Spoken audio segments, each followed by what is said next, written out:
علیہ السلام کا ایک بیٹا سام تھا۔ عرب اور بنی اسرائیل اسی کی طرف منسوب ہیں۔ اسی سام کے پوتوں سے ہود علیہ السلام پیدا ہوئے۔ ان کا نسب نامہ اس طرح ہے: ہود بن عبداللہ بن رباح بن جارود بن عامر بن اوس بن ارم بن سام بن نوح۔ ہود علیہ السلام کی قوم کو قوم عاد اور قوم ارم بھی کہا جاتا ہے، کیونکہ عاد اور ارم ہود علیہ السلام کے اجداد تھے۔ قوم ہود احقاف نامی ایک بستی میں آباد تھی، اور یہ بستی عمان اور حضرہ موت کے درمیان ریت کے ٹیلوں والے علاقے میں تھی۔ عربی میں احقاف ریت کے ٹیلوں کو کہتے ہیں۔ یہ علاقہ سمندر کے کنارے واقع تھا اور شہر کے نام سے پکارا جاتا تھا۔ قرآن مجید میں سورۃ الاحقاف آیت 21 میں اللہ تعالیٰ نے انہیں ان کی بستی کی طرف منسوب کرتے ہوئے مخاطب کیا ہے۔ اور عاد کے بھائی کو یاد کرو جبکہ اس نے اپنی قوم کو احقاف میں ڈرایا۔ قوم عاد کے لوگ اپنی رہائش کے لیے خیمے پسند کرتے تھے۔ ان کے خیمے بہت مضبوط اور پختہ ہوتے تھے۔ یہ لوگ ان کو بڑی مہارت سے بناتے تھے، پھر ان پر فخر کرتے تھے۔ اللہ تعالیٰ سورۃ الفجر آیات 6 تا 8 میں فرماتے ہیں: کیا آپ نے نہیں دیکھا کہ آپ کے رب نے عاد کے ساتھ کیا کیا، جو نسل ارم سے تھے، ستونوں والے تھے، جن کے مانند کوئی قوم دنیا کے ممالک میں پیدا نہیں کی گئی۔ اللہ تعالیٰ نے ان کی کاریگری اور فن کی ایک مثال دی ہے کہ وہ ایسے خیموں میں آباد تھے جن کے ستون بہت مضبوط تھے، طاقتور تھے۔ ان لوگوں نے شہروں اور بستیوں کو ایسی کاریگری سے بنایا کہ ان کے متعلق عجیب و غریب روایات مشہور ہو گئیں۔ یہ نرم زمین میں خیمے بناتے تھے، اس کے ساتھ پہاڑوں میں محل بھی بناتے تھے۔ حالانکہ رہائش کے لیے زمین پر خیمے موجود تھے، گویا بیکار دولت اور وقت برباد کرتے، پھر اس پر فخر کرتے۔ شہروں میں جو راستے اور سڑکیں تھیں وہ بہت چوڑی تھیں۔ ان جیسے طویل اور قوی لوگ بعد میں پیدا نہیں ہوئے۔ کاریگری اور فنکاری میں یہ لوگ اس مقام تک پہنچے کہ پھر کوئی نہ پہنچ سکا۔ یہ لوگ عرب تھے اور عربی میں بات چیت کرتے تھے۔ ہود علیہ السلام بھی عربی تھے۔ اسماعیل علیہ السلام سے پہلے کے عرب باشندے عرب عاربہ کہلاتے ہیں۔ ان کے مشہور قبائل یہ ہیں: عاد، سمود، جرہم، امیم، قحطان اور مدین وغیرہ۔ ابراہیم علیہ السلام کی اولاد میں اسماعیل علیہ السلام کے بعد آنے والے لوگ عرب مستعربہ کہلاتے ہیں۔ اسماعیل علیہ السلام عربی نہیں تھے، کنعانی تھے۔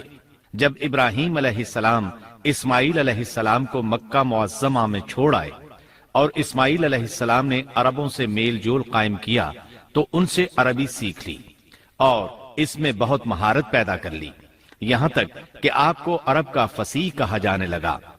اہل عرب میں فصاحت و بلاغت آپ ہی سے آئی۔ رسول اللہ صلی اللہ علیہ وسلم بھی اسی انداز میں فصیح و بلیغ عربی میں بات کرتے تھے۔ طوفان نوح کے بعد جب دوبارہ لوگوں کو پیدا کیا گیا تو وہ ایک مرتبہ پھر ان بستیوں میں رہنے کے لیے چلے گئے جہاں نوح علیہ السلام رہا کرتے تھے۔ نوح علیہ السلام شام کے شمال اور ترکی کے جنوبی علاقوں میں رہا کرتے تھے۔ لوگ یہاں آباد ہو گئے، پھر یہاں سے کچھ لوگ فلسطین اور شام کی طرف ہجرت کر گئے اور کچھ لوگ جزیرے کی طرف ہجرت کر گئے، اور قوم عاد جزیرے کے جنوب میں آ کر آباد ہو گئی۔ اس وقت تمام لوگ توحید پر تھے۔ طوفان کے ساتھ جب زمین پامال ہو گئی تو اس پر سوائے نوح علیہ السلام کی اولاد کے اور کوئی زندہ نہ رہا۔ یہ لوگ توحید پرست تھے، لیکن وقت کے ساتھ ساتھ قوم عاد آباد ہوئی اور شیطان نے ان کے دلوں میں وسوسہ ڈالا۔ اس طرح وہ شیطان کی عبادت کرنے لگے۔ چنانچہ قوم نوح کے بعد سب سے پہلے جس قوم نے بت پرستی اختیار کی وہ قوم عاد تھی۔ اس قوم کو اللہ تعالیٰ نے بہت ڈیل ڈال دیا تھا، وہ بہت طاقتور قوم تھی۔ مفسرین بیان کرتے ہیں کہ ان کے جسم بہت مضبوط اور ٹھوس تھے، قد بہت لمبے تھے۔ آدم علیہ السلام کا قد 60 ہاتھ تھا، اس قوم کا قد بھی قریباً اتنا ہی تھا۔ اس طرف سورۃ الاعراف آیت 69 میں اشارہ موجود ہے۔ اللہ تعالیٰ فرماتے ہیں: اور تم وہ حالت یاد کرو جب اللہ نے تمہیں قوم نوح کے بعد جانشین بنایا اور ڈیل ڈول میں تمہیں زیادہ پھیلاؤ دیا، سو تم اللہ کی نعمتوں کو زیادہ یاد کرو تاکہ تم فلاح پا جاؤ۔ ہود علیہ السلام کی زبانی اللہ تعالیٰ ان کی فنکاری کو بیان کرتے ہوئے فرماتے ہیں کہ ہود علیہ السلام نے ان سے کہا: کیا تم ایک ایک ٹیلے پر بطور کھیل نشان لگا رہے ہو؟ مطلب یہ کہ یہ لوگ پہاڑوں کی چوٹیوں پر محل تعمیر کرتے تھے۔ جب ان سے کہا جاتا کہ تم رہتے تو زمین پر ہو اور گھر پہاڑوں پر بناتے ہو، اس کی کیا وجہ ہے؟ اور تم اتنے مضبوط محل تعمیر کر رہے ہو، گویا ہمیشہ یہیں رہو گے۔ وہ لوگ دراصل ٹیلوں، گھاٹیوں، دروں اور پہاڑوں پر عمارات تعمیر کرتے تھے، اور ان کا مقصد ان میں رہنا نہیں تھا، بلکہ صرف کھیل کود کے لیے ایسا کرتے تھے۔ ہود علیہ السلام نے انہیں جھنجھوڑا کہ تم ایسا کام کیوں کرتے ہو جس کا کوئی مقصد نہیں، جس کام کے فضول ہونے میں کوئی شک نہیں۔ ہود علیہ السلام انہیں واز کرتے تھے۔ اے میری قوم، اللہ نے تمہیں بڑی قوت سے نوازا ہے۔ تمہاری طاقت کا عالم یہ ہے کہ جب تم کسی پر ہاتھ ڈالتے ہو تو ظلم کرتے ہو، کوئی شخص تمہارے سامنے آنا گوارا نہیں کرتا۔ لہذا اللہ سے ڈرو اور میری پیروی کرو، اس سے ڈرو جس نے ان چیزوں سے تمہاری مدد کی۔ اللہ تعالیٰ نے اپنی ہر طرح کی نعمت، مال، اسباب، اولاد، باغات، شہر، قوت، جسامت اور صنعت کاری سے تمہیں نوازا ہے، لہذا تم اللہ سے ڈرو اور میری اطاعت کرو۔ لیکن ان کی قوم نے کوئی اثر نہ لیا، نہ ان پر ایمان لائی، الٹا لگی تکبر کرنے، اللہ کی حمد کی بجائے اس کی ناشکری کرنے لگی۔ اور تکبر کے بارے میں بات یہ ہے کہ جب سے ابلیس نے اس کو اختیار کیا، یہ اس وقت سے آزمائش بن چکا ہے۔ اللہ تعالیٰ سورہ حامیم السجدہ آیت 15 میں فرماتے ہیں، پس قوم عاد نے تو بے وجہ زمین میں سرکشی شروع کر دی اور کہنے لگے کہ ہم سے زوراور کون ہے؟ کیا انہیں یہ نظر نہ آیا کہ جس اللہ نے انہیں پیدا کیا ہے وہ ان سے بہت ہی زیادہ زوراور ہے؟ جب یہ لوگ اپنی سرکشی اور کفر میں حد سے بڑھ گئے، تب اللہ تعالیٰ نے ہود علیہ السلام کو ان کی طرف بھیجا۔ انہوں نے انہیں اللہ کی طرف بلایا اور کہا، اے میری قوم، اللہ کی عبادت کرو، اس کے سوا تمہارا کوئی معبود نہیں۔ کیا تم ڈرتے نہیں؟ قوم کے کافر سردار کہنے لگے، ہم تو دیکھتے ہیں کہ تو نری بے وقوفی میں ہے، ہمارے خیال میں تو جھوٹا ہے۔ اس پر ہود علیہ السلام نے فرمایا، میری قوم، میں بے وقوف نہیں، میں تو تمام جہانوں کے پروردگار کی طرف سے بھیجا گیا ہوں، تمہیں اپنے رب کے پیغامات پہنچا رہا ہوں، اور ہوں بھی تمہارا دلی خیر خواہ اور امانت دار۔ کیا تم اس بات سے تعجب کرتے ہو کہ تم میں سے ایک شخص کی معرفت، اللہ کا ذکر تم تک پہنچا کہ وہ تمہیں خبردار کر دے؟ تم اللہ کی اس نعمت کو یاد کرو کہ اس نے تمہیں قوم نوح کے بعد خلیفہ بنایا اور ڈیل ڈول میں تمہیں زیادہ پھیلاؤ دیا۔ تم اللہ کے احسانات کو یاد کرو تاکہ فلاح اور نجات پا جاؤ۔ ہود علیہ السلام نے اللہ کی عظیم نعمتوں کے ساتھ انہیں نصیحت کی، لیکن وہ بدبخت کفر ہی کرتے رہے۔ آخر انہیں جھنجھوڑنے کے لیے انہوں نے فرمایا، اے میری قوم، اللہ ہی کی عبادت کرو، اس کے سوا تمہارا کوئی معبود نہیں۔ تم تو صرف بہتان بازی کر رہے ہو، یعنی جن بتوں کی تم پوجا کر۔ میری قوم کے لوگوں، میں تم سے اس دعوت و تبلیغ کی کوئی اجرت نہیں مانگتا، میرا اجر اس کے ذمے ہے جس نے مجھے پیدا کیا ہے، تو کیا تم پھر بھی عقل سے کام نہیں لیتے؟ اے میری قوم کے لوگوں، اپنے رب سے گزشتہ گناہوں کی معافی طلب کرو، آئندہ گناہوں سے توبہ کرو، تاکہ وہ برسنے والے بادل تم پر بھیج دے اور تمہیں طاقت میں اور بڑھا دے، تاکہ تم گناہگار ہونے کے باوجود روگردانی نہ کرو۔ ہود علیہ السلام مسلسل انہیں دعوت دیتے رہے، لیکن وہ ظالم قوم نوح کی طرح ان کا مذاق اڑانے لگی اور کہنے لگی، ہمارے خیال میں تو بے وقوف ہے، اور شاید تو ہمارے کسی معبود کے بڑے جھپٹے میں آ گیا ہے، تو ہمارے بتوں کو برا کہتا ہے، اس لیے ان میں سے کسی کی مار تم پر پڑی ہے، اسی لیے تو ذہنی مریض بن گیا ہے۔ وہ ظالم لوگ چونکہ آخرت پر ایمان نہیں رکھتے تھے اور دنیا میں خوشحالی کی زندگی بسر کر رہے تھے، اور تھے بھی اپنی قوم کے سردار، اس لیے اپنے ماتحتوں سے کہنے لگے، یہ تو تم جیسا ہی انسان ہے، وہی کچھ کھاتا ہے جو تم کھاتے ہو، اور پیتا بھی وہی کچھ ہے جو تم پیتے ہو۔ اب اگر تم نے اپنے جیسے انسان کی اطاعت قبول کر لی تو سخت خسارے میں رہو گے۔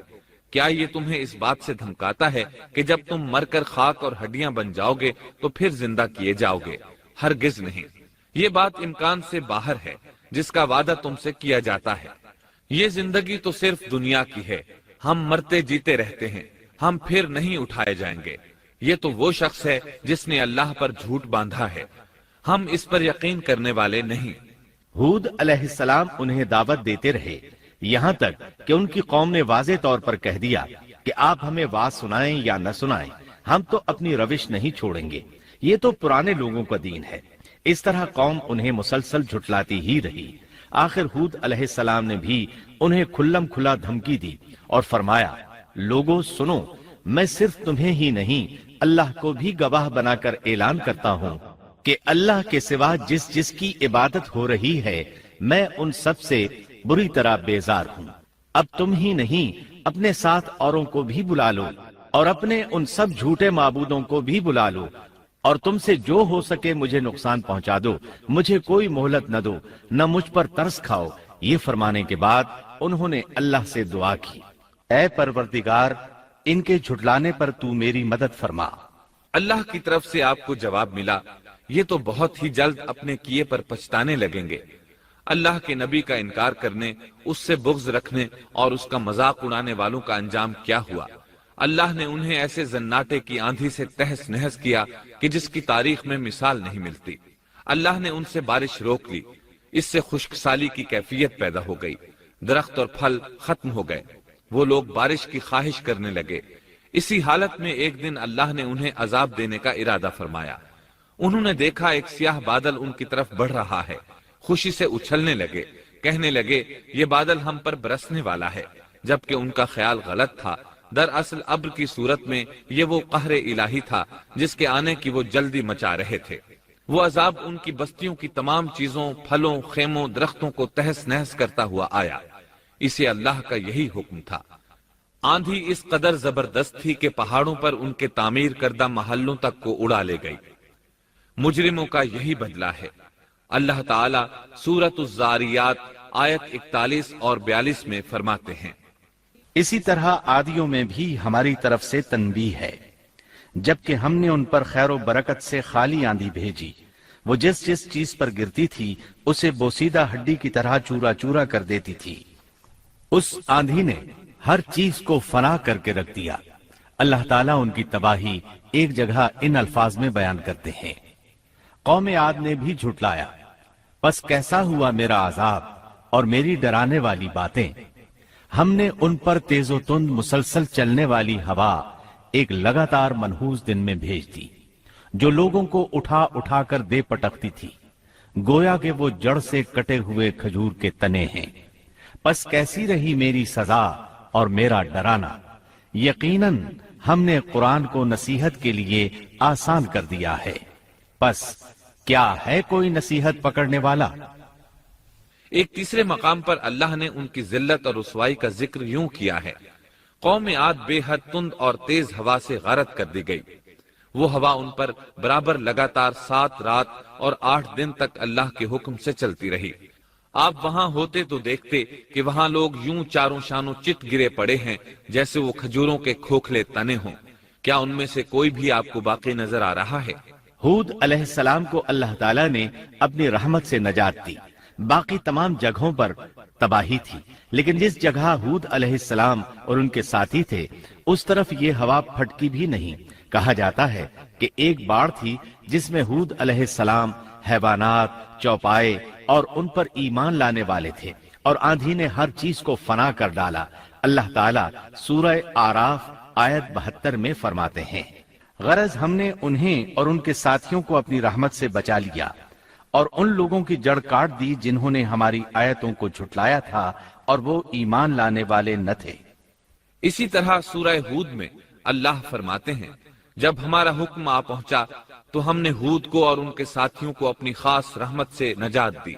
ہم نے ان سب کو سخت عذاب سے صاف بچا لیا۔ یہ تھے قوم عاد کے لوگ جنہوں نے اپنے رب کی آیتوں کا انکار کیا اور اس کے رسولوں کی نافرمانی کی، اور ہر ایک سرکش نافرمان کے حکم کو مانا۔ دنیا میں بھی ان پر لعنت لگا دی گئی اور قیامت کے دن بھی۔